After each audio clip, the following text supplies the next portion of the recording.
Relax. Dia nak tidak dia pi. Dia relax bawa pam.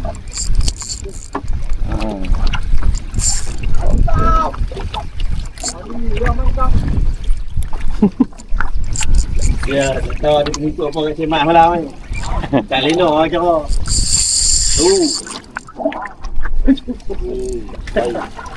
Atuk ah. Tak enak. Slow bang.